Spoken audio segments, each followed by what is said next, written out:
Good afternoon, everyone. So it's a pleasure to share here this panel with these very senior executives. They usually are the ones that receive the mandate from the board of directors to really promote and create this kind of compliance structure and to really keep alive this culture of ethics in the business. And I think these companies I mentioned by Kevin, they are known in the market as being having very consolidated ethics in the business, allied with very high performance in executing and leading the market.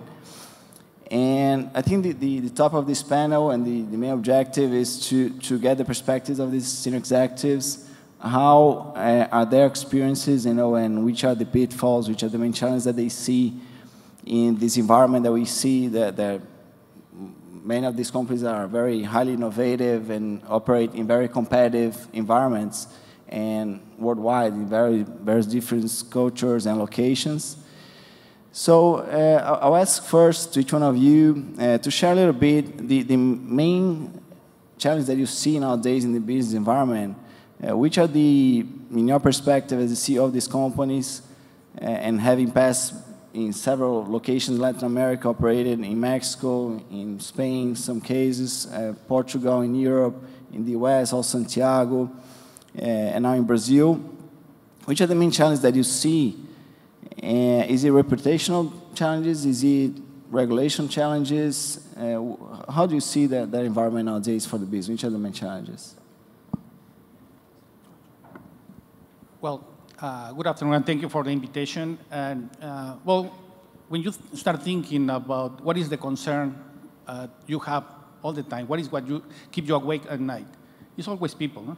I mean, for us, it's always people, and people is what create a business or define everything. And then when you speak about people, you speak about variability. And when we are in companies that are global, I mean, you have people in different environments, different cultures, different customs. So you have to think on how you can build or have a strong compliance program. And this is and should be part of your values, part of your culture.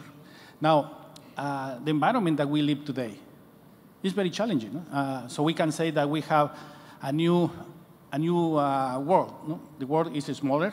Everything is known better. No? And also is challenging where we have pressure every quarter, every month to deliver results. To be more productive and deliver results. So then this creates a lot of stress on the organization. So that's why it's very important that in your values you have a very strong compliance program that in our case is global. So it's not only about meeting the minimum requirement, but it's about doing what is right in a global spectrum. Well, again, thank you also for having me. I take a lot more comfort in seeing all these legal and ethics compliance officers here together. If this was a sales meeting in Copacabana, half of them would be out on the beach. So it says a lot of you. Catherine, you're good on growing the compliance program. Don't worry about it. Look, I think that for us is on the tactical side at International Paper, IP is a company today. It's a Fortune 500 company. It's in about 24 countries.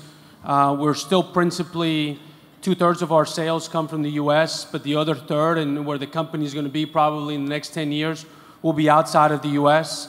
We're in all the BRIC bloc countries. All of this bring different challenges. So I think the first thing we look at, and we're fortunate to have a very supportive board, is do you have a long enough view to get through some of the difficult periods? So Brazil is a good example for us right now. Brazil has been historically for us one of our best and most profitable markets, but today is going through some of the most difficult challenges. And so it's up to the business leadership, it's up to our CEO to kind of continue to have the long view on Brazil. We worry in Latin America, and we worry in Brazil in particular about regulation. We worry about taxes. I think everybody here that's common with Brazil, you're feeling the increased energy costs, whether it be transmission, this payroll legislation that seems to be going to the Congress will have a material impact on us. We think that if the cabinet and others are helpful in kind of the austerity of the government, it will be good long-term for Brazil. What it does create, though, if you think it back and you bring it back into an ethics and compliance, a lot of those pressures on businesses, whether it be multinational or really small businesses, it drives some companies to a level of informality that then makes competition very, very difficult. So as a multinational company operating India, Russia, China, and Brazil, how you weave those things together to meet the expectations of shareholders on a quarterly basis and yet have a long-term view, that's kind of the balance that I would see we struggle with on a daily basis. Thank you. First of all, thank you for being here. I'm a little bit less comfortable than Santiago because I have never collected so many lawyers' business cards. So, but I couldn't agree more with Jorge and Santiago in terms of our people, because we are about 100,000 people all over the world, operating in more than 100 countries, a little bit close to $60 billion in revenue worldwide, 16 years in Brazil. And if you add that the motor for our company is innovation, and at the same time we have to operate in places like Brazil where complexity is everywhere, we have to take care of our reputation. So to attract people, to attract the new generation that the previous panel was mentioning about, so how do we keep the good talent, how to attract the new good talent. And I couldn't agree more with the comment made by Catherine that this new generation are also assessing the companies they're applying for, and they are interviewing us instead of the opposite, because they want to make sure that we are kind of aligned in terms of sustainability and ethical values and doing the right thing. So reputation would be one of the things that our compliance program is most worried about, keeping our reputation, making sure that we are doing the right thing everywhere, besides the complexity, so we can attract and keep the best people to promote the innovation that is key to in our industry. Good, thank you. It was very interesting to see when we were even preparing for this panel. I had a separate conversation with each one of them, and I think something that called my attention, that is something I'm seeing in reality in Brazil, specifically in Latin America as well. I think this is a region that tends to be a bit less mature when we speak about compliance and also ethics. You know, sometimes the interpretations can be a bit blurry. But it was interesting to see that in your perspective as the CEO of the companies, you're very concerned with the values. You know, I think all of you touched a lot on values. And while we see many times the companies concerned about compliance, which of course is very important and has to be there, but the mechanisms and the systems and controls by themselves without the reinforcement of values, that's something that doesn't last, right? So which are your experiences, and Jorge, maybe you can touch that topic. How do you see the experience in promoting those values in a way or in a mean to really sustain those structures that are implemented and tend to be very expensive for some companies if they're not really, you cannot get the benefit of that. No? So what's your experience in that regards, in promoting the values and changing the way people think and not only their attitudes? Yeah. So, I mean, if we think about this, values is about who you are. No? So it's how you are recognized. So how the market is seeing you as a company. It's part of your brand. So then you clearly define and differentiate from companies on exactly that, who you are. No? So 3M is recognized by innovation, is recognized by leadership, is recognized by ethical, as an ethical company, as sustainable. But how all that is defined, no? And I get very frequently the question, how can I be an innovative company? So first is, I mean, you have to create a culture, no, with all those values, and start on defining what is what you want to be, no? What is what you want to be, and then set the tone at the top, clearly, so you define that, and then define the direction that everybody has to take, the expectations, that is very important. What are the expectations for everybody that have to meet? Then you have to provide the resources and tools to get this done, and define metrics. So this is something that has to be done. Now, on all this, the leadership team is very important because you have to promote and you have to define all the time the expectations, so then this became part of your culture and part of who you are. And with that, you start building what everybody wants is a high-performance team. And a high-performance team means ethical people, means creative people, people that really deliver and contribute. So that's what you try to do and deploy all the resources in a common way to get this done. Thank you. In your case, Santiago, International Paper grew a lot outside of the US through mergers and acquisitions. No? So that's a big challenge also, because many times you come across and you purchase a company that's sometimes a family-owned company operating in another environment that is not so regulated. So what's your experience in that regards, constructing a huge company like that and facing this kind of challenge through M&As and kind of embedding this kind of culture in these acquisitions? Yeah, so IP is a bit of a unique company because outside of the United States, we've really grown through M&A. So just to give you an example, in Brazil, we've been in Brazil for over 50 years. However, as International Paper, we've only been here since 2001 with the acquisition of Champion International, which was a multinational company that was a US-based company. So that was a fairly easy transition when you have a code of conduct or a code of ethics that you can take from one multinational to the other. Most recently, we entered into the packaging business and we bought a family-owned company. And so you can imagine for any of you that work for either a US-based or a multinational company, how that 6 team of lawyers coming in to roll out an ethics program feels for an entrepreneur that up to yesterday was making all the sales, legal, and manufacturing decisions.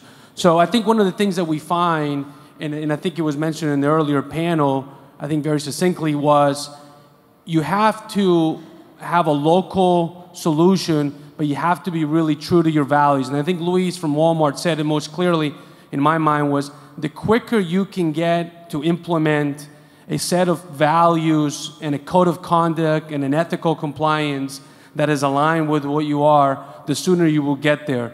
The more exceptions or the more deviations you take in the beginning, the more problems you will have. So I will echo Jorge's comments. I think that for us, it's really about who we are. I think the question that was asked earlier about you cheating your exams, and so how does that work? Well, I think in the companies like 3M and Dell and IP, I'll give you an analogy. It's safety. And I don't know how many of you guys are in manufacturing, but the only other value for International Paper that probably competes with ethical values is that of safety. And we wake up and we work every single day to make sure that everybody goes home not injured at work. And so what I would tell you is that we're all responsible for our safety. So if I cheat on my exam, if I take a shortcut on safety, I'm either going to get injured or one of my buddies is going to look out for me and say, you know what, this is really probably not the place for you.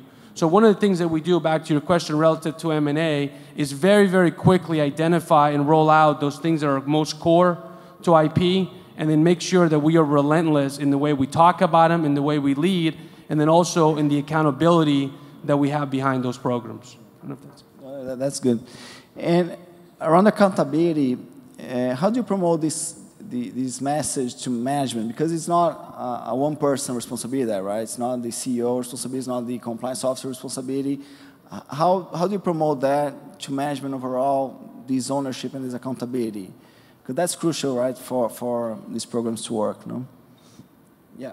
So I think we're very lucky that we have a CEO and a senior management team that really walks the talk. I forgot who said it, when it comes to the code of conduct and the ethics. We also have very, very good alignment throughout that middle management layer, which is really key to implementing the direction that a CEO is going to give you.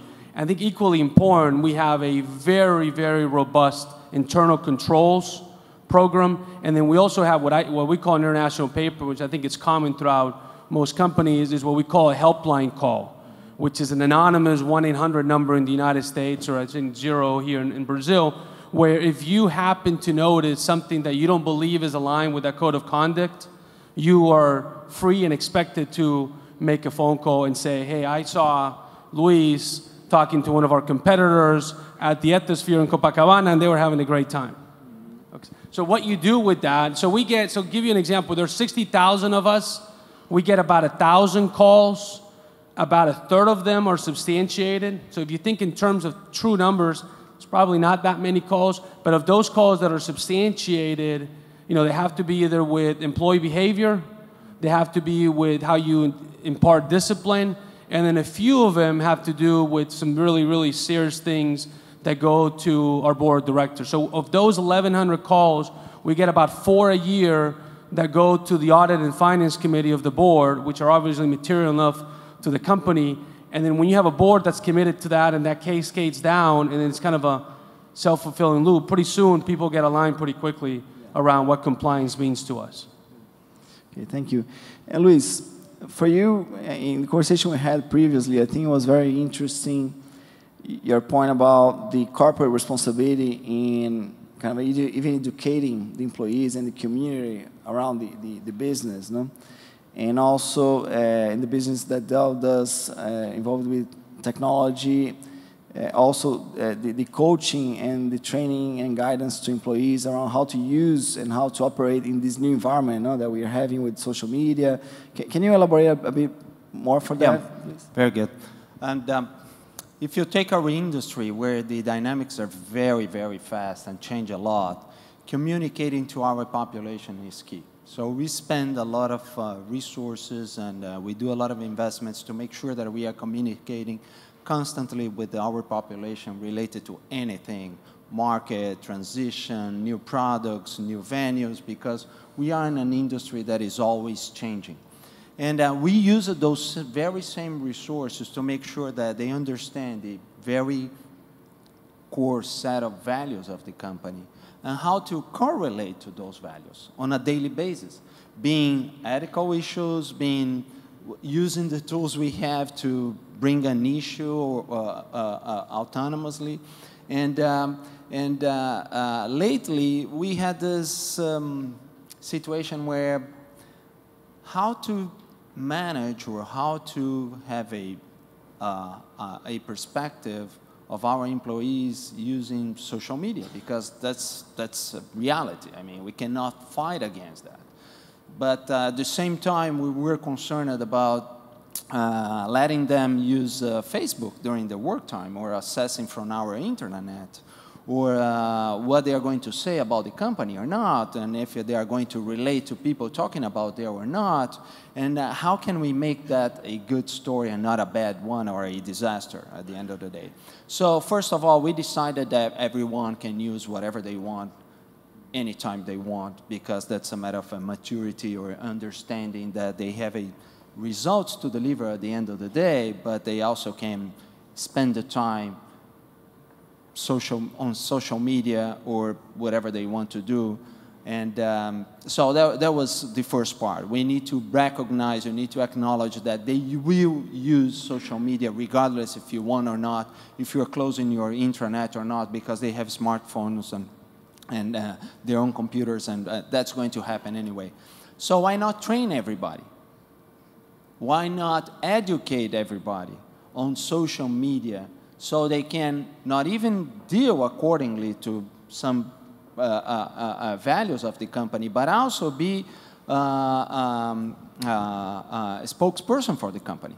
So we developed this social media and community university, where all the senior leaders have to go through an 8 hours training, all online, so you can do during your most convenient time. So you are prepared, you get the most valuable tips on how to deal with the social media and be, even if you want, I mean, a spokesperson for the company, so you can talk about Dell. You can respond to a Dell customer, and that is this instruction where if anyone relates to you saying, well, I had this computer and that a problem, and I want you to help me to fix, the answer is not, well, call 1-800 and try to fix your computer. The answer is, give me more details and I will help you to answer that, to fix that, regardless if you are Michael, Dell, Luis, or anyone in tech support. So this is sort of an initiative that played very well, because our employees, our community are very young, you can imagine. They like social media, and they felt like the company was investing on them.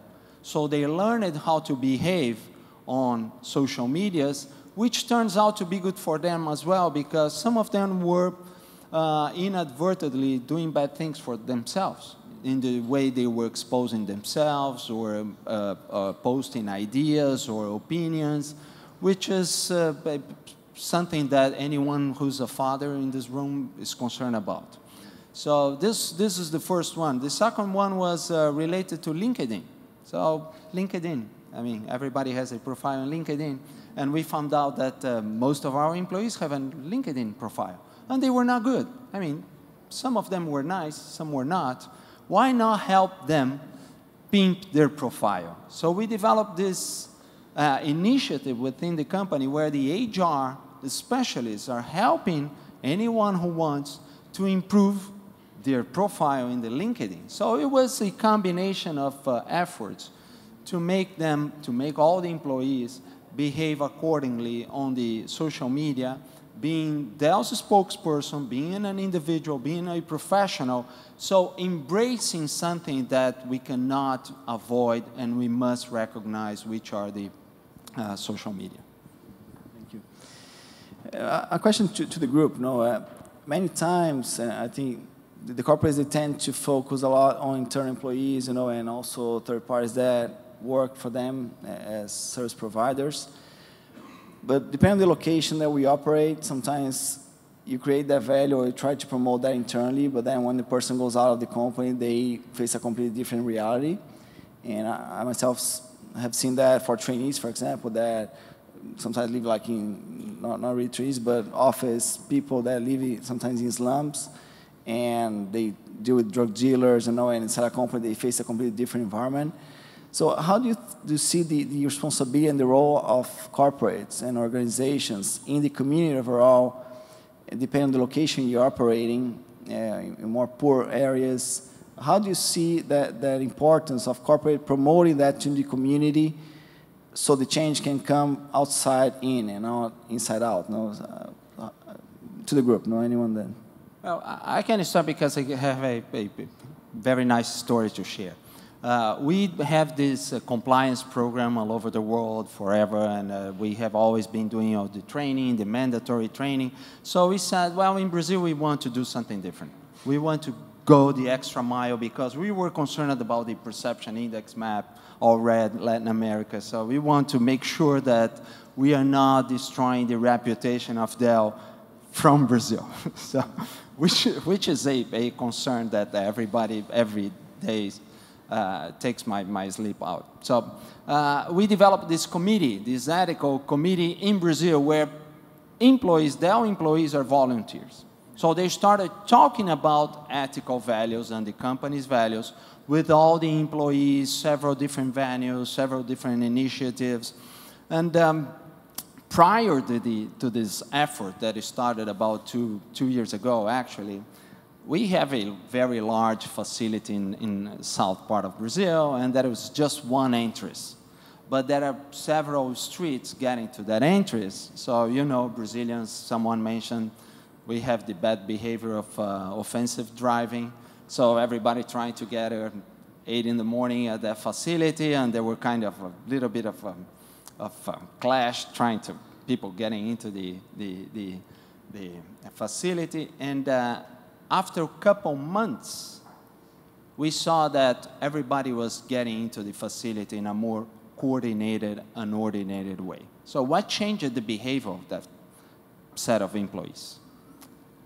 It's a little bit stretched to say that it was the ethical training and conversations that we took, but certainly some correlation, there is certain correlation.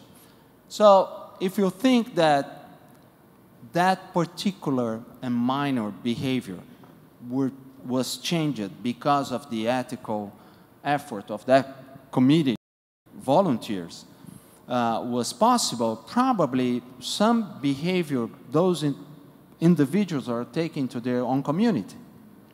They might be talking about the ethical perspective Dell provided to them on doing business the right way, and they're bringing that to their family and friends and communities. So the way I see it, and that's a personal opinion, I see that the companies have and can impact the communities where they are operating by sharing that with their own population, their close-by communities, and it's part of our business. I mean, also making sure that the business is being done by the right way. So we can't go extra border of the facilities boundaries and share that perspective with the community and our employees.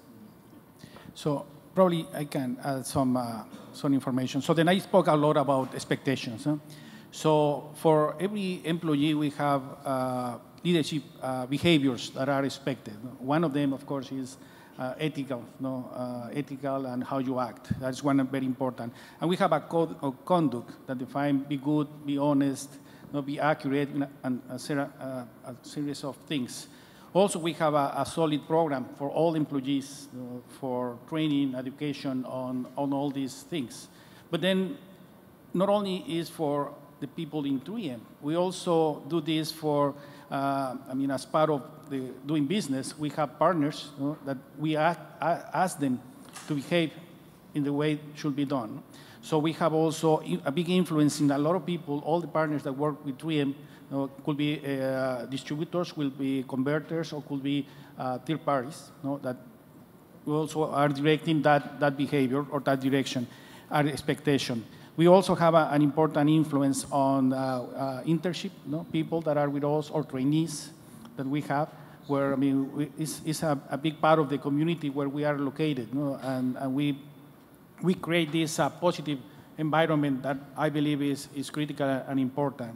And then, in addition to that, we have Institute 3M, where we have special programs for corporate social responsibility, where we reach people for basically education, training, innovation. So we drive all these things where, at the end of the day, we promote the values that are very important.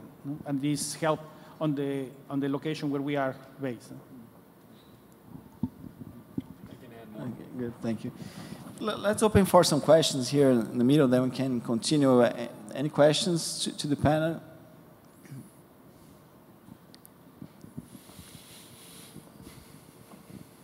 Boa tarde. Tá. A questão de ética, no meu entendimento, ela vem em relação assim, o que é conveniente para mim e o que é conveniente para o outro, no sentido dela tentar equilibrar. E aí, nessa questão que a gente tem falado muito e colocado muito aqui de valores, que eu acho que a gente precisa entender melhor a questão e respeitar a questão da diferença dos valores entre os países. É muito importante, porque é diferente. E quando eu entendo diferente e eu conversar com o diferente, eu vou construir uma ética naquele momento, naquela situação, para aquela empresa, para aquele país. Então, eu acho assim que serve como experiência, eu acho que a ideia é de que, no momento que eu chego num lugar diferente, eu tenho meus valores, que não são melhores ou piores que os dos outros. Mas eu tenho que entender, dentro do meu valor, conciliar com o valor do outro e eu construir. E, nesse sentido, eu gostaria de perguntar para vocês como é que as empresas trabalham para que eu possa ter esse respeito, porque eu acho que, acima de tudo, é uma construção de respeito. Não tem como eu definir uma ética sem eu ouvir o outro, porque a construção da ética dentro de uma organização é ouvindo, sim, seus funcionários. E eu vou determinar um valor, não no sentido de que eu tenha que só absorver o valor do indivíduo que integra essa corporação, mas, assim, junto, construir esses valores. Então, como é que as empresas trabalham isso? Porque eu estou sentindo no tom do que é colocado e respeitando isso de uma forma muito impositiva. Em nenhum momento a gente falou aqui a questão de ouvir. Qual é a percepção? Será que as empresas abrem para os seus funcionários no sentido assim, o que você entende por isso? O que você espera disso? O que eu posso contribuir com isso? Porque não é uma construção da ética feita pelo presidente, pelo diretor, pelos executivos. A ética é construída por todos. Então, eu ouvindo, será que as nossas empresas elas têm essa capacidade, têm instrumentos, estão melhor do que isso? Nós estamos disponíveis para abrir, ouvir e construir junto com os nossos funcionários uma ética, porque aí sim eu vejo que realmente as pessoas integram, mas elas integram com verdade. E mais do que integrar, é praticar. Porque eu entendo que qualquer coisa que a gente faz é do exemplo. Ninguém pode ser honesto por você. Ninguém pode ser leal por você. São coisas que são das pessoas. Então, e aí é uma ética universal. Ela não difere dos países. Se eu for nos Estados Unidos, ser honesto é tanto quanto tem no Brasil. Então, a gente não pode partir dessa diferença. Eu acho que a gente tem que um pouquinho se desfazer. Se desfazer de certos conceitos já pré-concebidos, né? E reinventar isso. É um movimento de construção. Eu entendo que a ética é um movimento de construção e ela pode ser feita nas empresas, porque você fazendo na empresa, você vai fazer na tua casa, na tua relação com os amigos, na sociedade. Porque ela também não pode ser fechada, ela é universal. Então, ela tem que ser exercitada dentro e fora. Então, eu gostaria de ouvir de vocês essa questão. Tem essa abertura? Concordo. Tá bom? No, I think it's, I'll give you our framework. As international paper, we have four, when it comes to ethics, in our code of conduct, we talk about there's a commitment, there's an ownership, there's respect, and there's excellence. And they're very broad, and I think they're universal concepts that you can take from country to country. So we're all committed to making the company better on behalf of the people that work there, our share owners, and then the communities, I think as George and Luis explained, that we work on. That's a commitment. We all own it. So there's no, it's not the CEO that's responsible. Everybody owns it. There's a sense of respect that we share, that there's great differences culturally and from the different places that we operate that we have to be very sensitive to. There's generational differences, as you heard earlier. There are racial differences. There are, gender differences. I mean, I think you have to adopt a framework that you're willing to do that. And then ultimately there's something about excellence. And for us, excellence is, are you brilliant at the basics every day? And so that's all easy, very catchy business phrases. We also have this other thing, which is the mom test. Okay, and what we mean by the mom test is what I'm doing, and I'll give you a good example. The reason why all of you guys make as much money as you make, telling all of us about antitrust, is not because we're getting together about fixing prices, is because we are in situations as competitors or as suppliers that are right on that edge of, shouldn't really have that conversation, huh? It's not, we all as business leaders can differentiate black and white. Where you guys help a lot is, that gray is not really where you want to be. So we call it the mom test. So is it not only legal, but is it in the spirit of the law? Will it affect the company's reputation? I'll go back to George's earlier comments. The people that I respect most in my company, what will they think and how will this decision affect them if I go forward with this?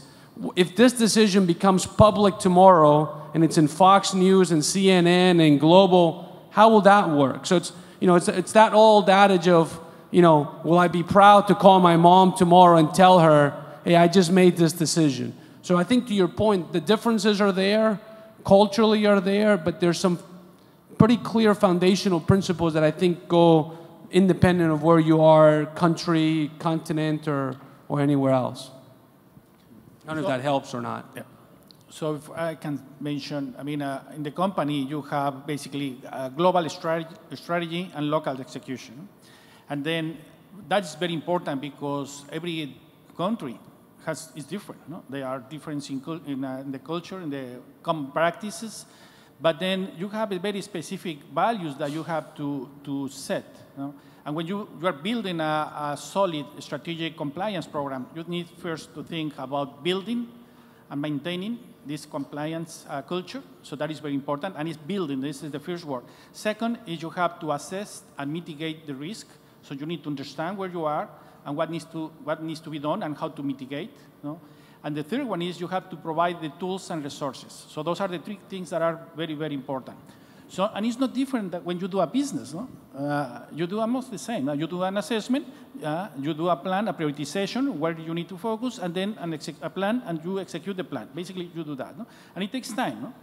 So in reality, you need to look at where you have your higher risk, no, the assessment, and then mitigate that based on the core values of the company. And you have to have the process, the plan, the resources and tools to get there. So that is very, very important. Se eu puder falar em português até para endereçar a sua questão, desculpa seu nome. Compartilhar aqui algumas coisas que eu acho que foram ditas pelos colegas aqui, mas num flavor diferente, ou seja, olhando desde a perspectiva da Dell. Nós estamos na indústria de tecnologia, ou seja, os nossos funcionários e a comunidade Dell, como a gente diz, tem um contato permanente com a liderança, porta aberta, não é nenhuma questão de... A gente brinca na Dell que não é nenhuma questão de filosofia, é uma questão física, porque não tem nenhuma sala com porta, realmente. Nenhum dos líderes tem porta, é aberta, né? Ou seja, se você quiser falar com o Luiz, você simplesmente vai caminhando até o lugar onde o Luiz está, porque não tem porta, não tem divisória. Imagina nos merger and acquisitions que a gente faz, quando você descobre que o sujeito tinha uma sala só dele, fechada, banheiro privativo, tal. Acontecem alguns clashes. Mas a questão é a seguinte, nós estamos na indústria de tecnologia, os nossos colaboradores se manifestam continuamente sobre o que eles acham certo e errado. E isso que você estava falando, de construir um conceito ético, bottoms-up, né? Ou seja, que vem emergendo desde a base da população que trabalha conosco, em diferentes culturas, isso a gente observa no dia a dia. Determinadas instruções ou determinadas proposições éticas que num país são menos aceitáveis que em outros. E você pega na América Latina, alguém estava falando aqui, acho que foi o Luiz, estava dizendo, a América Latina não existe, existe Colômbia, existe Venezuela, existe Chile, existe Brasil, Argentina, que são muito diferentes. Depois que você passeia por alguns desses países, você percebe realmente que tem aspectos culturais muito distintos e que impactam na formação da ética. Então, essa comunicação permanente é importantíssima. Numa companhia como a Dell é vital, porque nós estamos no mundo da tecnologia. Não ouvir ou não criar os instrumentos para ouvir é condição sine qua non de sobrevivência. Então, hoje nós temos, como falava aqui os nossos colegas, instrumentos e investimento para que esses colaboradores possam o tempo inteiro trazer ideias, se posicionar a respeito de determinadas normas éticas ou mesmo operacionais, coisas tão banais quanto a direção de TI diz que é para usar esse navegador e, de repente, as pessoas começam a comunicar na rede social interna que estão usando outro navegador. Em tese, é contra a regra corporativa. Mas não, a ideia foi, se está todo mundo ou tem uma grande população usando outro navegador, que tal homologar o outro? Porque é uma opção desses indivíduos serem mais produtivos, porque se eles escolheram para usar o A em vez do B, então vamos homologar o A também para ser um navegador. E assim muita coisa é tratada dentro da companhia. Então, quando você falou, parece um posicionamento muito impositivo, parece, porque na realidade eu brinco que hoje, no mundo dos negócios, não existe mais o command and control do madman. Hoje em dia, nós somos obrigados a ser líderes inspiradores. Inspiradores é o seguinte, você não manda em ninguém. Você tem que realmente, pelo exemplo que você dá, pelos valores que você carrega, pela forma como você se comunica, inspirar o outro a ser igual a você. Aí, se alguma coisa der errado, é porque você também não está conseguindo comunicar muito bem. Eu digo igual na questão do espírito, do valor que você quer transmitir. Mas você não tem mais esse poder de mandar as pessoas fazerem.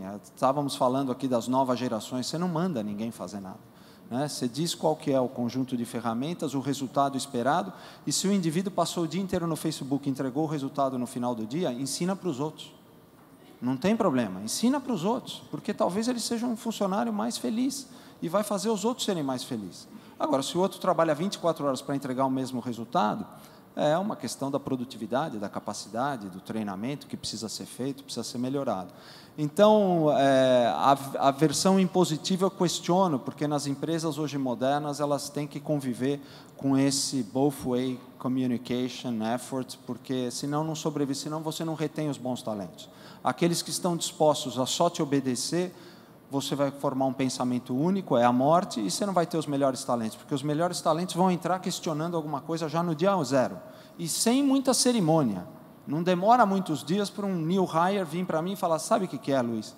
Eu não achei legal aquele negócio no onboarding. Ou seja, no onboarding já achou um problema e veio me contar. Não é dizer que demorou 6 meses para me contar alguma coisa. Não, no onboarding, falou, olha, o processo de onboarding eu achei meio fraco nesse ponto, meu computador demorou 1 dia para ser entregue, não é uma empresa de computação. Você fala, tá bom, tudo bem. Bueno,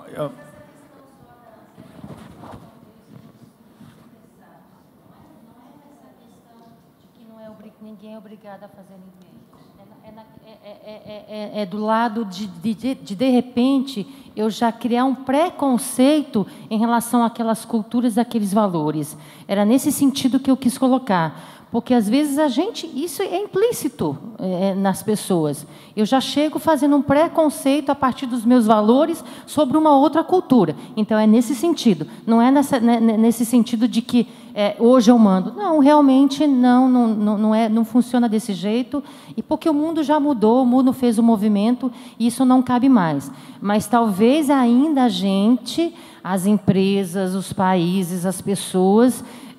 quando se colocam, ainda vêm com preconceitos sobre algo que eu nem conheço profundamente, não tive a oportunidade de perceber para eu poder construir. É nesse sentido que eu quis dizer, tá ok? Uma coisa importante que eu não falei é que você precisa, em sua organização, ter portas abertas. Puertas abiertas donde pueda haber esa conversa. Y con personas locales que entienden la cultura, que entienden las costumbres, todo. Y eso es muy importante a cualquier nivel. Entonces, dentro de nuestro programa 3M, nos falamos precisamente de esas líneas abiertas que você tiene a su jefe, você tiene a las personas de compliance, tiene a las personas de legal, ¿no? tiene a mí mismo, si precisa. Y buscamos tener esa comunicación también a través de reuniones, en la reunión de comunicación, falamos mucho de todas estas cosas. Y la persona está abierta para preguntar, ¿no? y que sepa por qué. ¿No? Y también nos recibimos feedback, ¿no? de todos ellos. Para mí, yo tengo la costumbre de tener un café de mañana cada semana con 25, 27 personas, ¿no? que es precisamente para tener esa troca de información, ¿no? y tener feedback de qué personas piensan. Importante es que una de las cosas que personas valoran más como una fuerza es la parte ética, ¿no? Y la parte ética, y ellos se falan, yo quiero estar en una compañía con este comportamiento, porque yo gosto de eso, ¿no? Yo no preciso hacer nada diferente, hago lo que es cierto. Pero, nuevamente, yo refuerzo que la parte local es muy importante, porque você entiende cuáles son las necesidades, cuáles son las leyes, las costumbres. Entonces, você troca la información y va modulando, ¿no? Va dirigiendo hacia donde debe estar para tener un alineamiento. ¿Tá? I think, if you allow me in English, I think you have to be very explicit and very purposeful in your code of conduct and your ethical compliance. I don't think you can afford to roll it out and then revisit it 5 years from now. I think it has to be something that you do very purposefully on at least an annual basis, that you train to it, whether it be however you do it, whether you do it online or you do it in groups. And I think your leadership has to make it a part of the regular conversations.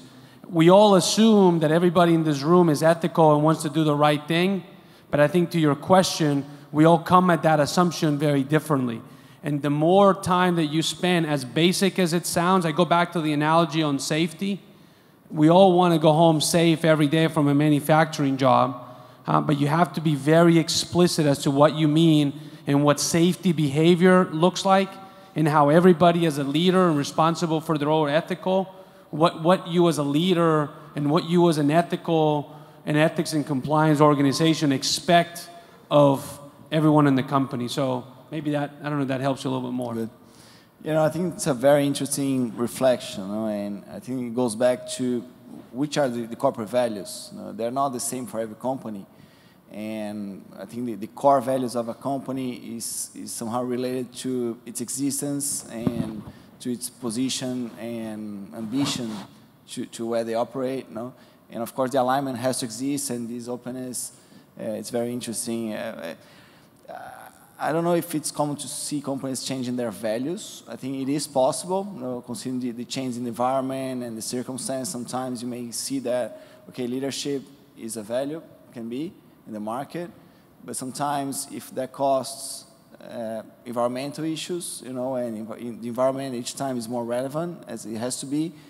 Sometimes I can see companies changing a little bit, sometimes the leadership for preserving the environment, you know, and the companies that don't do that shift, they may not survive in the long term.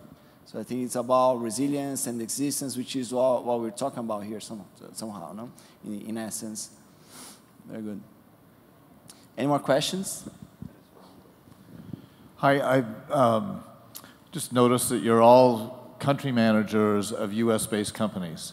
And so obviously you're subject to corporate compliance programs, whether you want to say they're imposed upon you or not, you have an obligation to meet them.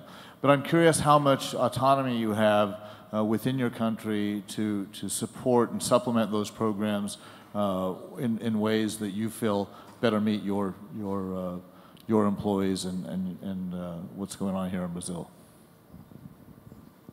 I can start. In my case, in the case of Dell, we are expected to do something else, or we are expected to do something different to tackle the cultural differences, to tackle the employee response or feedback. So we are expected to go beyond. The corporate governance program is a baseline that's not exhaustive on what are the initiatives expected by the leaders in each country. So it is part of my job to do something else. Well, in the case that I have is, I mean, I implement things based on getting a lot of communication with people. I already mentioned that the most important concern for me, what keeps me awake, is people. So then I look at enhancing communication so then I can get their feedback and understand what are the needs, what are the concerns that they have, so then we can address them. No? So, I mean, we increase the number of communication meetings, this breakfast in the morning to have this conversation. We have the group compliance committee that also is local and identify things that needs to be done to improve the local situation. And all that is, on top of what at corporate level you are getting directed. At International Paper, we follow the highest standard, whether it be the local law or the U.S. law. We have to comply as a U.S. multinational with all U.S. regulations and trade and things of that nature. But whatever the highest standard between the local and the U.S. law, that's what we follow. It's a little bit of not only what's the letter, but the spirit of the law. And I guess I would tell you, you say kind of I go back to, I think George started it with the best analogy is ethics and compliance. It's really about your business reputation. It's really about your brand. And what I would tell you that you guys are doing here is a lot of tangible value to what we as business leaders do. It's almost like, think about internal audit. I mean, the things that keep me up at night is somebody doing the wrong thing. And so that's why I really value my group of internal auditors. Conversely, our ethics and compliance folks and the ability that a company like International Paper is able to get an award from Ethisphere. I mean, I'm sitting next to one of our largest suppliers and customers, two of them as a matter of fact, and that common language of saying International Paper is a highly reputable ethical company has value in a business setting in a very tangible way. It costs me less money to borrow when I go to the bank because somebody knows I'm going to pay them back. And when I sit across the table from these guys, we're speaking a common language. There's not a translation about how we're going to manage our transactions. So it has a tremendous amount of very, very tangible beyond doing the right things for us. Hope it helps. So it's not an imposition to your question. Thank you. More questions?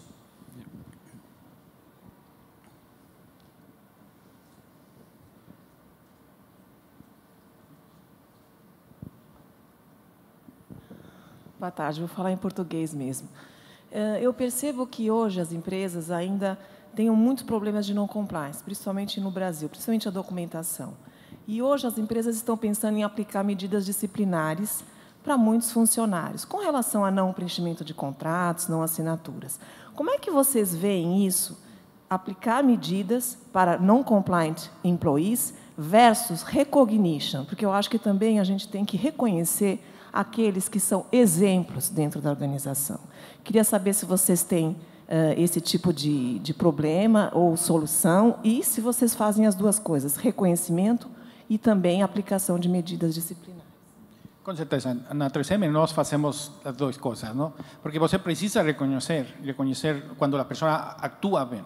Então, quando nós conhecemos hechos que acontecem, hacemos um reconhecimento público, não?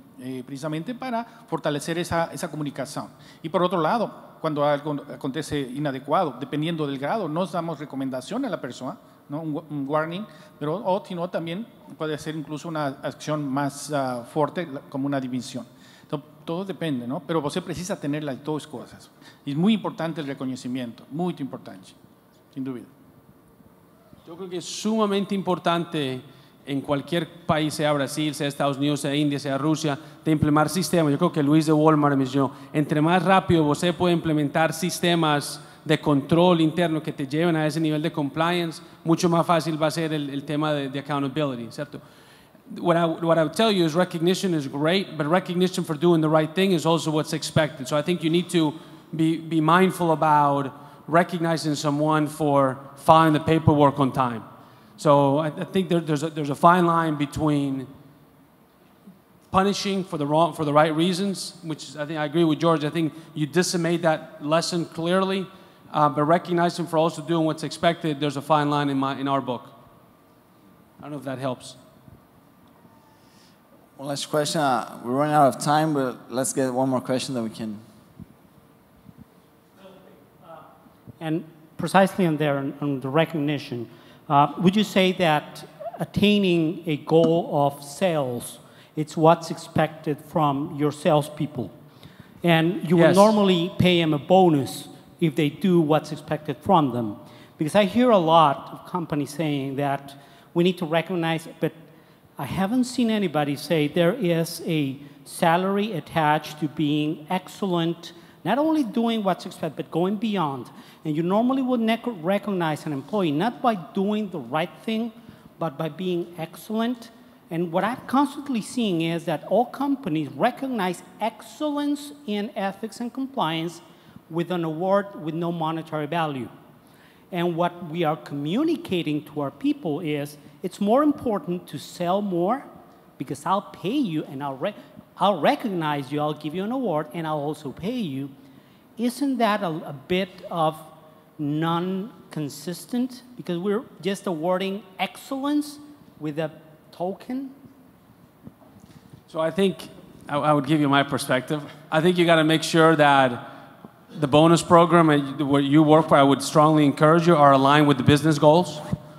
And that the legal and ethics and compliance department, if the company has a great EBIT margin or sales goals, that's a direct reflection on your department's ability to let it be excellent. So I would not rest until you're recognized for that performance. The reason why that sales team was able to outmaneuver the competition in an ethical manner was because of the work that you and your teammates did. So I would not let your team not be recognized for that.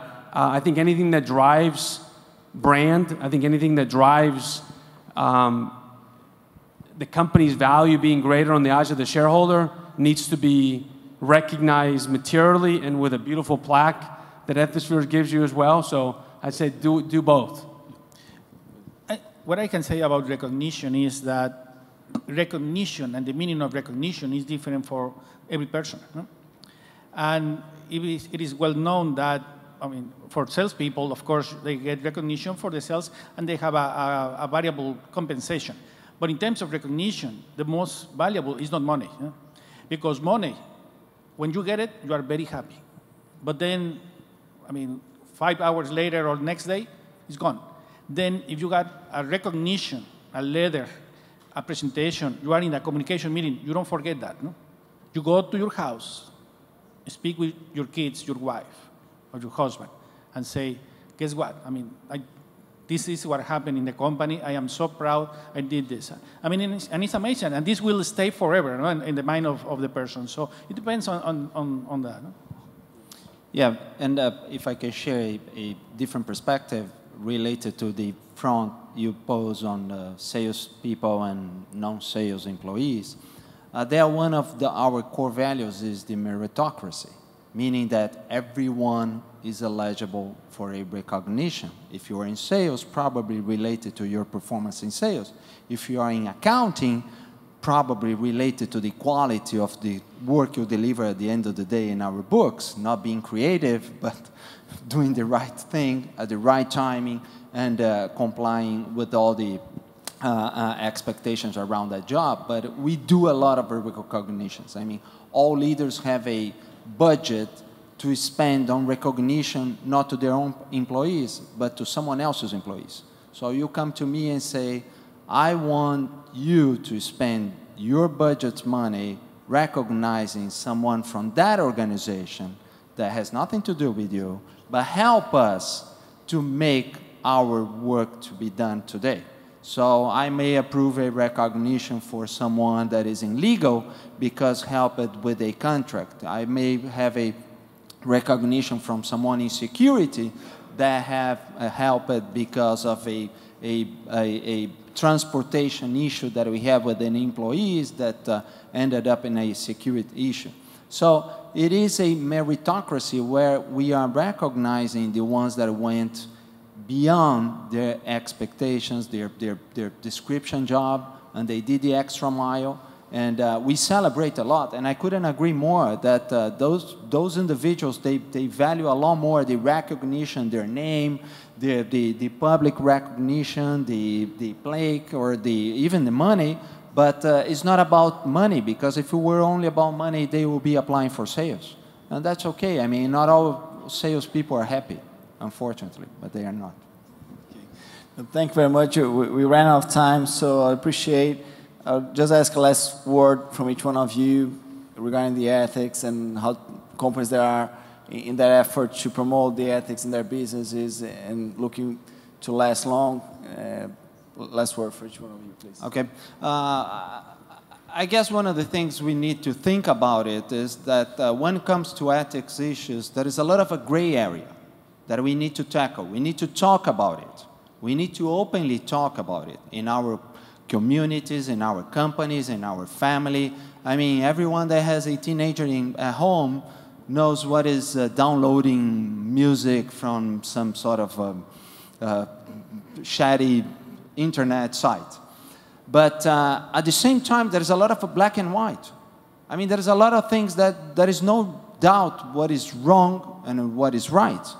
So by filtering the approach to the very basic black and white probably will help you to find the core values of the decision to be taken on the gray area, because the gray area will never go off. I mean, we have a world that's changing a lot, and new things are happening, and new ways of doing things are popping up every day, and we need to revisit every day how we are approaching this new reality, because it's just forming right now, and we haven't seen before, and we haven't thought about it, and we need to think about it. Well, one important thing is consider very well what is your role, what is the role that you have, and the importance and the impact that you are projecting to people. So that is critical, so then we can increase and enhance and build a culture that is ethical and compliant. That is very important. And the next point, I was working in a few months ago in a project for education, you know, and then we were saying, well, we should be including in the education for kids, for crianças, an ethical portion. That is not included. We should include that, so then this is built on the culture of the kids, on the people, no? And then, I mean, we will see this in the future, so.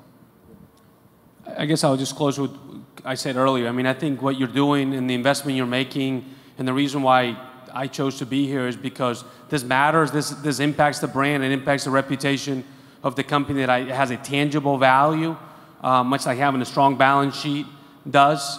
What is most fundamental, and I think George and Luke said it earlier, Luis said it, is this is ultimately about people.